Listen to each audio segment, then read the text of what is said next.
Incapacitated. So it used to just say, like, you can't take actions or reactions. Didn't necessarily change much, because, like, concentration is broken. That used to be, but it is interesting, like, if you didn't know, like, this makes it so hypnotic pattern can break concentration, right? Because if you're incapacitated, you can't concentrate. Speechless, you can't speak, but you could use sign language.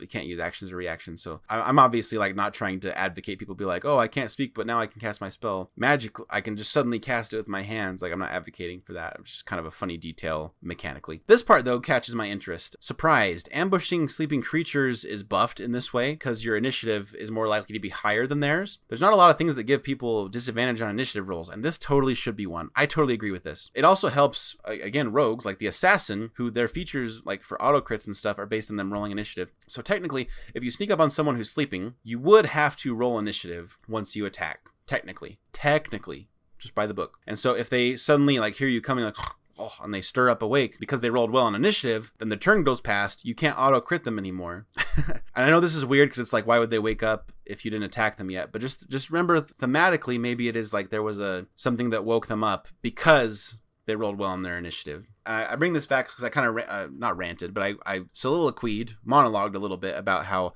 rolls, I think, should inform what the reality is, not like what you chose to do necessarily informs. Like, so when I say I attack him when he's sleeping, it's not guaranteed that he just keeps sleeping. Maybe the roll says something else happened that woke him up, and that's why he got higher initiative than you. That aside, I like that they are now mechanically enabling you to do those like sleeping coup de grace things by saying when you roll initiative, they have disadvantage on that roll. I just like that. And they also kind of dealt with it in the alert feat rework because they said like if you're incapacitated, you can't really swap initiative. And so there's that as well. So I think this is cool. I think they're moving in good directions with the conditions, making them clearer. And so you don't have to like go to 3 different places in the rules to be like, does it break concentration or not? I can get behind that. Why speechless on incapacitated? Because some people try to talk when they're like incapacitated or knocked out, and they need to make it clear like you can't like sleep talk while you're making death saves to be like, I failed my death save, I really need help, you know, like stuff like that. It's just one of those like clarifications that mechanically probably should be there. Deprived of strength or power is the definition of incapacitated.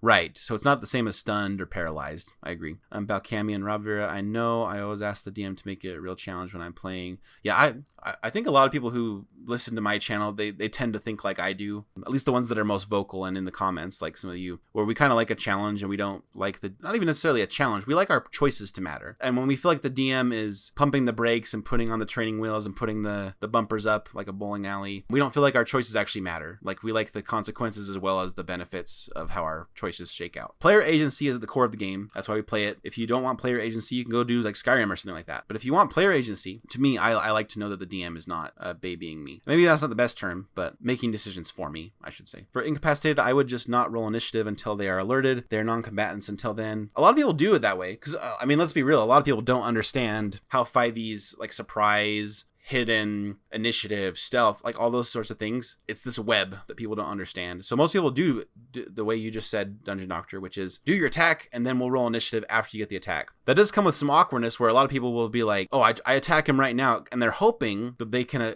get a sneak attack, like they draw a dagger in the middle of a conversation and attack. Then everyone rolls initiative and everyone tries to react, and they're like, well, I attacked. So it's like, well, everyone's reacting to 2 trains of thought about it, where one is like understanding the mechanics and making it work, and the other is like, let's do what makes sense to us right now. An interesting dichotomy.